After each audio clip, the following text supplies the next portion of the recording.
ভেঙে যাওয়া মানেই জীবন শেষ হয়ে যাওয়া নয়, ভেঙে যাওয়া মানেই তো আরো একটি সুযোগ রবকে চেনার, চারপাশের মানুষগুলোকে চেনার যারা আপনাকে ভেঙে দিয়েছে। তাদের জন্য আপনি কেন ভেঙে পড়বেন? ঘুরে দাঁড়ান, নিজেকে এমন এক পর্যায়ে নিয়ে যান যেন এই ঘুরে দাঁড়ানোটাই তাদের জন্য দাঁত ভাঙা জবাব হিসেবে দাঁড়িয়ে যায়। যিনি আপনাকে এত এত ভালোবাসেন যে কখনো ছেড়ে যান না, আপনি সে রবের জন্য সামনে এগিয়ে যান।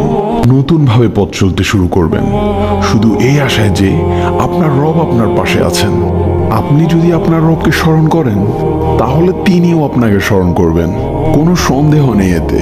তাই কোনো সংকোচ ছাড়াই আল্লাহর উপর তাওয়াক্কুল করে এগিয়ে যাওয়া আপনার জন্য কল্যাণকর। ভাঙা হৃদয়কে জোড়া লাগানোর জন্য আল্লাহই যথেষ্ট। যে আল্লাহর উপর ভরসা করে তার জন্য আল্লাহই যথেষ্ট। হে আমার রব, আমার এই ভাঙা হৃদয়টি সবসময় আপনাকেই খুঁজে বেড়ায়, শুধু আপনার দয়ার আশায়। কারণ আমি জানি আমার রব আমাকে কখনো নিরাশ করবেন না। আল্লাহ আমাদের সকলকে রবের ফায়সালার উপর সন্তুষ্ট থাকার তৌফিক দান করুন। আমিন।